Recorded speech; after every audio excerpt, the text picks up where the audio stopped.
శ్రీకాళహస్తిలో మహాశివరాత్రి బ్రహ్మోత్సవాల ఏర్పాట్ల కోసం అన్ని శాఖల సమీక్షా సమావేశాన్ని నిర్వహించారు. తిరుపతి జిల్లా కలెక్టర్ మరియు సూపరింటెండెంట్ ఆఫ్ పోలీస్ అన్ని శాఖలు సమీక్షా సమావేశంలో మహాశివరాత్రి బ్రహ్మోత్సవాలలో సామాన్య భక్తులకు అధిక ప్రాధాన్యత ఉంటుందని, శ్రీకాళహస్తిలో ఫిబ్రవరి 10 నుండి 23వ తేదీ వరకు మహాశివరాత్రి ఉత్సవాలు పెద్ద ఎత్తున జరుగుతున్నాయని తెలిపారు. సామాన్య భక్తులకు పెద్దపీట వేస్తూ దర్శనం కల్పించేలా అన్ని చర్యలు తీసుకుంటామన్నారు. గత ఏడాది ఘనంగా అన్ని శాఖల సమన్వయంతో నిర్వహించారు. టౌన్ ఏరియా అంతా శివనామ స్మరణతో ఉండాలి. ఎలాంటి ఫ్లెక్సీలు ఉండరాదు. ఏ ఒక్క బాల్య వివాహం కూడా జరగరాదు. జిల్లా కలెక్టర్ డాక్టర్ ఎస్ వెంకటేశ్వర్ సూచించారు. బ్రహ్మోత్సవాలు నిర్వహించేలా పటిష్ట బందోబస్తు ఏర్పాటు చేశారు జిల్లా ఎస్పీ సుబ్బరాయుడు. బ్రహ్మోత్సవాల విజయవంతానికి స్వయం కృషితో కృషి చేద్దామని పిలుపునిచ్చారు. శ్రీకాళహస్తీశ్వర స్వామి దేవస్థానంలోని ఆలయ ఆవరణంలో మహాశివరాత్రి బ్రహ్మోత్సవాలు 2026 నిర్వహణపై వివిధ శాఖల సమన్వయ సమావేశంలో జిల్లా కలెక్టర్ ఎస్పీ సుబ్బరాయుడు, ఆలయ ఈవో బాబిరెడ్డి, ఆలయ చైర్మన్ కొట్టే సాయి ప్రసాద్, ఆర్డీఓ శ్రీకాళహస్తి భానుప్రకాష్ రెడ్డి, పాలక మండలి సభ్యులు, జిల్లా కలెక్టర్ మాట్లాడుతూ గత సంవత్సరం మహాశివరాత్రి బ్రహ్మోత్సవాలు ఘనంగా నిర్వహించుకున్నాం. ఈ సంవత్సరం కూడా బ్రహ్మోత్సవాలు అన్ని శాఖల సమన్వయంతో కొత్తగా ఏర్పాటైన బోర్డు సభ్యుల సహకారం, సలహాలతో నిర్వహించేలా ఏర్పాట్లు చేపట్టడం జరుగుతుందన్నారు. జిల్లా కలెక్టర్, సూపరింటెండెంట్ ఆఫ్ పోలీస్ స్వామి అమ్మవార్లను దర్శించుకొని తీర్థ ప్రసాదాలు, వేద పండితుల ఆశీర్వచనాన్ని అందజేశారు. ఈ సమన్వయ సమావేశంలో పాలక మండలి సభ్యులు, ప్రత్యేక ఆహ్వానితులు, పోలీస్ అధికారులు, అదనపు ఎస్పీ రవి మనోహరాచారి, డిఎస్పీ, సంబంధిత జిల్లా అధికారులు తదితరులు పాల్గొన్నారు. ధ్వజారోహణంతో స్టార్ట్ అవుతుంది సార్. పోలియోలు వీటన్నిటిలో కూడా శానిటేషన్ ఉంటే అవన్నీ రెక్టిఫై చేసుకుంటూ బందోబస్తు దాంతో మనకు ట్రాఫిక్ వాళ్ళని డైవర్ట్ చేయాలనేది మన విత్ కోఆర్డినేషన్ ఆఫ్ పోలీసు. ఇది మనకి పోలీస్ సైడ్ నుంచి మనకి వాటర్ అనేది ఏర్పాటు చేయవలసి ఉంటుంది. సో క్రౌడ్ మనకి ఎక్కువగా ఉంటారు కాబట్టి ఈ దోమలు వచ్చేటువంటి ప్రమాదం ఎక్కువగా ఉంది. ఈ దోమల నివారణకి మాడవీధులు, ఇంపార్టెంట్ అన్ని ఏరియాలో కూడా ఫాగింగ్ చేయటం, అదేవిధంగా బ్లీచింగ్ పౌడర్లు, దోమల మందులు స్ప్రే చేయటం, డ్రైనేజెస్, పోలీసు బందోబస్తు అనేది చాలా ఇంపార్టెంట్ ఐటమ్స్. స్టాఫ్ కూడా తక్కువగా ఉంటారు కాబట్టి మేము ఒక 200 మెంబర్స్ని వాళ్ళకి ఎంటైర్ ఈ బ్రహ్మోత్సవాల్లో 200 మందిని మేము సప్లై చేస్తాం సార్. వాళ్ళతోటి ప్లస్ మున్సిపల్ స్టాఫ్ తోటి ఎంటైర్ మున్సిపల్ ఏరియాలో శానిటేషన్ అనేది చాలా ఇంపార్టెంట్ ఆస్పెక్ట్ సార్. డిపార్ట్మెంట్ వచ్చినప్పుడు వాళ్ళు రెస్పాండ్ అవ్వాలి. మున్సిపల్ డిపార్ట్మెంట్ స్లైడ్ వేసిన తర్వాత వాళ్ళు రెస్పాండ్ అవ్వాలి. మున్సిపల్ నుంచి కమిషనర్ వచ్చారంటే రద్దీ ఎక్కువగా ఉంటుంది కాబట్టి అక్కడ ట్రాఫిక్ కంట్రోల్ కోసం ప్రత్యేక మ్యాక్సిమం 11 వరకు శివరాత్రి రోజు దర్శనాన్ని కూడా అలా చేస్తారు. తెప్పోత్సవం, 17న కళ్యాణము, 19 గిరిప్రదక్షిణ. ఈ డేస్ అయితే మనకి peak days sir. 20 later but ఖచ్చితంగా విఐపీస్కి కేటాయించిన గోపురం ద్వారా అన్నీ కూడా మనం ఒక sectors clearance of break down vehicles కూడా మనం తిరుమలలో మాదిరి ఒక బ్రేక్ డౌన్ ని ఫిట్ చేసుకొని ఇంటిగ్రేటెడ్ కమాండ్ కంట్రోల్ని ఒకటి బారికేడింగ్ 2 రకాలుగా ఈసారి రివ్యూ టైము విఐపీస్ లోపలికి వెళ్తుంటే కామన్ మ్యాన్ సఫర్ అవుతున్న ఉద్దేశంతో ఎటువంటి ఇబ్బంది లేకుండా చేస్తే టైం ప్రకారం చేస్తాం. అకామిడేట్ చేసుకునే ప్లాన్ చేసుకున్నాం. ఆ 20 మెంబర్స్ని వితిన్ 90% సక్సెస్ చేశారు. ఆ వీడియోలు ఈ మాదిరిగా చేసినటువన్నీ ఉన్నాయి కదా, దాన్ని బట్టి మనం చేసి దాంట్లో బెటర్ కొంతమంది కొన్ని లోపల కనుక్కున్నారు. ఆ లోపలగా రెక్టిఫై చేసామంటే సూపర్ సక్సెస్ అని నా ఉద్దేశం. గిరిప్రదక్షిణ కూడా వెహికల్సే అసలు అలౌ చేయకూడదు. వాడిని కూడా పార్కింగ్ ప్లేస్ పెట్టి బయట పెట్టేటట్టు చేయాలి. మీరు చెప్పిన ఒక వెహికల్ పెట్టి కొంచెం దూరంగా ఉన్న కూడా చేసే బాగుంటుంది. నెక్స్ట్ ఉభయదారులకి వాడిని పోలీసులకు లోపల పంపించడం లేదు. వాళ్ళకి కూడా మనం ఒక్కొక్కరు 1,00,000, 2 లక్షలు మనకు కడుతున్నారు. వాళ్ళకి కూడా కొంచెం ప్రిఫరెన్స్ ఇస్తే బాగుంటుంది. కలెక్టర్ గారు చెప్పినట్టు ఎలా అయితే హోర్డింగ్లు, ఫ్లెక్సీలు లేకపోవడం అది చాలా మంచిది. సేమ్ ఎలా అయితే తిరుపతి ఉందో కాళహస్తి కూడా అదే స్థాయిలోకి వెళ్ళాలని నేను మనస్ఫూర్తిగా కోరుకుంటున్నాను. కూడా 1-2 చోట్ల పెట్టకుండా వీలైనంత వరకు మనకి తిరుమలలో కనుక స్టాల్స్ లాగా పెట్టి అందుబాటులో పెడుతూ ఉంటారు. ఒకే చోట కనుక పెట్టినట్టయితే క్రౌడ్ ఎక్కువైపోయి వాళ్ళు నెట్టుకుంటూ వెళ్తారు, ఫుడ్ అందదు సరిగా. అలా కాకుండా స్టాల్స్ ఎక్కువగా పెడితే మంచినీళ్ళకి ఫుడ్కి పెట్టాలి. అలాగే డాక్టర్స్ కూడా ఇందాక చెప్పారు, ఆ డాక్టర్స్ పాయింట్ చూసి అక్కడ తప్ప వేరే చోట అవసరం లేదని. మహాశివరాత్రి బ్రహ్మోత్సవాలకు సంబంధించి ఫిబ్రవరి 10వ తారీఖు నుంచి ఫిబ్రవరి 23వ తారీఖు వరకు అన్ని ఏర్పాట్లు ఈరోజు చైర్మన్ గారితో, జిల్లా ఎస్పీ గారు, ఈఓ, అదేవిధంగా కొత్తగా నియమితులైనటువంటి 17 మంది బోర్డు సభ్యుల ఆధ్వర్యంలో మనం మీటింగ్గా ఏర్పాటు చేసుకోవడం జరిగింది. ఈ సంవత్సరం బ్రహ్మోత్సవాలు పెద్ద ఎత్తున సామాన్య భక్తులకి పెద్దపీట వేస్తూ వాళ్ళ దర్శన భాగ్యం సజావుగా సాగే విధంగా ఎట్లా చేయాలనే దాని మీద కూడా ఎటువంటి చర్యలు తీసుకోవాలి అనే దాని మీద కూడా చాలా సుదీర్ఘంగా ఈరోజు ఈ రివ్యూ మీటింగ్లో చర్చించడం జరిగింది. ఏదైతే ఈ 13-14 రోజుల్లో ముఖ్యమైనటువంటి ఈవెంట్స్ ఉన్నాయో ఆ పర్టికులర్ ఈవెంట్స్కి కూడా లా అండ్ ఆర్డర్ దగ్గర నుంచి క్యూ ఫెసిలిటేషన్, అన్నప్రసాదాలు ఇవన్నీ కూడా ఎట్లా ఇవ్వాలి ఏంటనేది కూడా చర్చించుకోవడం జరిగింది. మనకి గత సంవత్సరం చూసుకున్నట్టయితే శివరాత్రి రోజు నాడు 1,00,000 మంది వరకు, అదేవిధంగా బ్రహ్మోత్సవాలు మొత్తానికి గాను 7 లక్షల మంది భక్తులు శ్రీకాళహస్తి టెంపుల్కి విచ్చేస్తున్నారు. ఈ సంవత్సరం ఇంకా దానికంటే అదనంగా ఒక 15-20% వస్తారని మనము ఫ్యాక్టరీని చేసుకొని దానికి తగ్గట్టుగా కూడా టెంపుల్ బోర్డు ఆధ్వర్యంలో ఈసారి ఏర్పాట్లు చేసుకోవడం జరిగింది. ఎక్కడా కూడా ఎటువంటి ఇష్యూస్ రాకుండా ప్రజలందరికీ కూడా మంచి దర్శన భాగ్యం కల్పించే విధంగా, అదేవిధంగా వీవీఐపీలకి ప్రోటోకాల్ టైమింగ్స్ ఎట్లయితే మనం తిరుమలలో ఫిక్స్డ్ టైం స్లాట్స్ పెడతాము, అదేవిధంగా ఇక్కడ కూడా ఫిక్స్డ్ టైం స్లాట్స్ పెట్టి కొంచెం రెగ్యులేటెడ్గా మనము పెట్టుకుంటూ ఎక్కువ శాతం టైము సామాన్య భక్తులకి కేటాయించే విధంగా కూడా ఈరోజు నిర్ణయం తీసుకోవడం జరిగింది.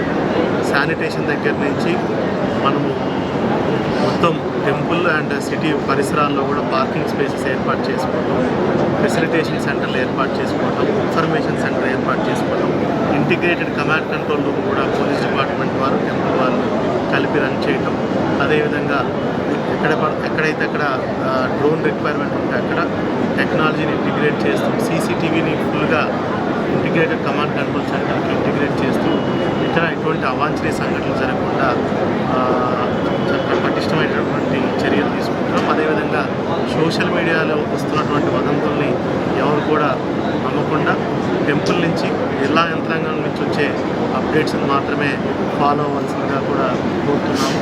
నెక్స్ట్ 20 రోజుల్లో పూర్తి స్థాయిలో ఏర్పాట్లన్నీ కూడా కంప్లీట్ చేసుకొని ఈ సంవత్సరం కూడా స్వామివారి మహాశివరాత్రి బ్రహ్మోత్సవాలు పెద్ద ఎత్తున చేసే విధంగా కూడా అన్ని చర్యలు తీసుకోవడం జరుగుతుంది. ఎంతో పురాతనమైనటువంటి గుడిమల్లం శైవక్షేత్రం కూడా మనకి శ్రీకాళహస్తి నుంచి కేవలం 30 కిలోమీటర్ల దూరంలోనే ఉంది. ఎయిర్పోర్ట్ నుంచి కూడా కేవలం 15 నిమిషాల్లో మనం అక్కడికి రీచ్ అవ్వచ్చు. గుడిమల్లం కూడా కొత్తగా చైర్మన్ని ప్రభుత్వం నియమించడం జరిగింది. రాను రాను గుడిమల్ల క్షేత్రానికి కూడా భక్తుల సంఖ్య ఎక్కువ అవుతుంది. దానికి అనుగుణంగా ఈసారి గుడిమల్లం కూడా ఈసారి మనం మహాశివరాత్రి వేడుకను ఘనంగా నిర్వహించుకునే విధంగా ఈరోజు గుడిమల్లం ఆలయ ఈవోని, ఆలయ చైర్మన్ని కూడా ఈరోజు ఈ మీటింగ్కి ఆహ్వానించడం జరిగింది. వాళ్ళు కూడా ఎట్లా మహాశివరాత్రి ఏర్పాట్లు ఎట్లా చేయబోతున్నారో కూడా వాళ్ళు వివరించడం జరిగింది. భక్తులు కూడా ప్రతి ఒక్కరు కూడా శ్రీకాళహస్తి స్వామివారి దర్శనంతో పాటు గుడిమల్లంలో స్వామివారం దర్శనం చేసుకునే విధంగా కూడా అన్ని ఏర్పాట్లను జిల్లా యంత్రాంగం చేస్తుంది. Thank you. ఉత్సవాల సందర్భంగా బ్రహ్మోత్సవాలను మరియు శివరాత్రిలో జరిగే ఉత్సవాలను భక్తులకు ఎటువంటి ఇబ్బంది కలగకుండా ఒక మంచి వాతావరణంలో బ్రహ్మోత్సవాలు నిర్వహించడానికి కావాల్సిన తగిన ఏర్పాట్లపై మీటింగ్ పెట్టడం జరిగింది. గౌరవ కలెక్టర్ గారు, బోర్డు మెంబర్స్, గౌరవ చైర్మన్ గారు ఆధ్వర్యంలో పూర్తిగా అన్ని విషయాలు చర్చించడం జరిగింది. తగినంతగా భక్తులు ఎటువంటి ఇబ్బంది కలగకుండా సామాన్య భక్తులు ఎక్కువగా దర్శనం కలిగించే విధంతో పాటు అటు విఐపి సెక్యూరిటీ, లింగోద్భవ సమయంలో కానీ లేదా శివరాత్రి రోజు కానీ జరిగే ఉత్సవాలు అందరికీ అందుబాటులో విధంగా అన్ని రకాల సౌకర్యాలు కల్పించడానికి కావాల్సిన బందోబస్తుపై పూర్తిగా చర్చించడం జరిగింది. వాటికి అవసరమైన ఏర్పాట్లు చేయడానికి కావాల్సిన అధికారులందరినీ కూడా ఒక గ్రూప్గా కోఆర్డినేట్ చేసుకుంటూ అటు టీటీ మన టెంపుల్ యొక్క ఈఓ గారు, వారి సిబ్బంది, గౌరవ కలెక్టర్ గారి ఆధ్వర్యంలో రెవెన్యూ శాఖ, పోలీస్ శాఖ మరియు బోర్డు మెంబర్స్, మిగతా అన్ని డిపార్ట్మెంట్లు కలిసి ఒక మంచి వాతావరణంలో బ్రహ్మోత్సవాలు జరపడానికి కావాల్సిన ఏర్పాట్లన్నీ చేయడం జరుగుతుంది. Thank you. ఈరోజు శ్రీకాళహస్తి బ్రహ్మోత్సవాల సందర్భంగా జిల్లా కలెక్టర్ గారు మరియు ఎస్పీ గారు శ్రీకాళహస్తి దేవస్థానానికి ఇచ్చేసి వారి సూచనలు తెలియజేయడం జరిగింది. శివరాత్రి బ్రహ్మోత్సవాల సందర్భంగా ఈ ఒక్క రాబోయే శివరాత్రి 10/2/2026 నుండి 23/2/2026 వరకు జరిగే ఈ శివరాత్రి బ్రహ్మోత్సవాలకి కలెక్టర్ గారు, ఎస్పీ గారు చాలా మంచి సూచనలు ఇచ్చారు. ఆ సూచనల్ని మేము ఈ సంవత్సరం కొత్త బోర్డు నియమించడం జరిగింది. ఆ బోర్డు తరపున మేము సహకరించేదానికి సిద్ధంగా ఉన్నాం. కలెక్టర్ గారు ఏ ఒక్క సూచన ఇచ్చినా కూడా, ఎస్పీ గారి ఏ ఒక్క సూచన ఇచ్చినా కూడా మేము అందరికీ లేదని సిద్ధంగా ఉన్నాం. అదేవిధంగా ఈఓ గారు లాస్ట్ టైం ఎలా సక్సెస్ చేశారో ఆ ఒక్క ఎక్కడెక్కడైతే ఇబ్బందులు ఉన్నాయో మేము బోర్డు ద్వారా ఈఓ గారితో చర్చించి ఆ ఒక్క ఇబ్బందులను కూడా తొలగించి సామాన్యమైన భక్తులకి పెద్దపీట వేసే దిశగా ముందుకెళ్లాలని ప్రయత్నిస్తున్నాం. ఆ ప్రయత్నంలో భాగంగా ఇప్పుడు జిల్లా అధికారులైతే మీ స్థానిక అధికారులైతే వీళ్ళందరూ ఈరోజు మీటింగ్ పెట్టుకోవడం జరిగింది. మీ మీడియా ద్వారా కూడా నేను తెలియజేయడం ఏమంటే, మీడియా వాళ్ళకు కూడా మేము తొందరలో ఒక మీటింగ్ పెడతాం. ఈ శివరాత్రి మీరు పబ్లిసిటీ పరంగా కానీ భక్తులకి, సామాన్యమైన భక్తులకి శ్రీకాళహస్తి దేవస్థానంలో అద్భుతంగా ఒక ఫెసిలిటీస్ ఉన్నాయి అని మీరు తెలియజేయాలి. కాళహస్తి దేవస్థాన అభివృద్ధిలో మనమందరం పాల్పంచుకోవాలి. మనమందరం ముందు నుండి ఈ ఒక్క బ్రహ్మోత్సవాన్ని అద్భుతంగా చేయాలని మనస్ఫూర్తిగా కోరుకుంటూ, అదేవిధంగా శ్రీకాళహస్తి బ్రహ్మోత్సవాల్లో నీళ్ళే మంచినీళ్ళు కానీ ప్రసాదాలు కానీ ఎక్కడికెక్కడ అందజేస్తూ టాయిలెట్లు ఎక్కడెక్కడ అరేంజ్మెంట్ చేయాలని కలెక్టర్ గారు ఆదేశించారు. అదేవిధంగా శాంతి భద్రత కోసం ఎస్పీ గారు ఆదేశించారు. ఈ విధంగానే మేము ముందుకెళ్ళి ఈ ఒక్క మహాశివరాత్రి బ్రహ్మాండంగా చేస్తామని మాటిస్తున్నాం. ఓం నమః శివాయ. 500 రూపాయల టికెట్ని ముందు రోజు 4 కౌంటర్లు పెట్టి 200 రూపాయలకే వాళ్ళకి అందించి, వాళ్ళు స్థానికులు అందరూ ముందుగా తెల్లారితో దర్శనాలు చేసుకుంటారు కాబట్టి ఆ టయానికి ఎంత ఫాస్ట్గా వీలైతే వాళ్ళందరికీ దర్శనాలు అయిపోయే విధంగా స్థానికులకు కూడా పెద్దపీట వేసే విధంగానే ఈ ఒక బోర్డు కానీ, ఈఓ గారు కానీ, ఎస్పీ గారు కానీ, కలెక్టర్ కానీ మేము ప్రాధాన్యత ఇస్తాం. 6వ తారీఖున ఈసారి మహాశివరాత్రి రావడం జరిగింది. 16 2 ఇంపార్టెంట్ ఈవెంట్లు ఉంటాయి సార్. ఒకటి రథోత్సవము, 2 తెప్పోత్సవము. అదేవిధంగా 17వ తారీఖున కళ్యాణోత్సవం ఉంటుంది. 18 సభాపతి కళ్యాణం, 19 కైలాస గిరి ప్రదక్షిణం ఒక ఇంపార్టెంట్ ఈవెంట్ సార్. 20వ తారీఖు వసంతోత్సవం, 21 పలకీ సేవ, 22 ఏకాంత సేవ, 23న శాంతి అభిషేకంతో మనకి బ్రహ్మోత్సవాలు కంప్లీట్ అవ్వడం జరుగుతుంది సార్. నెక్స్ట్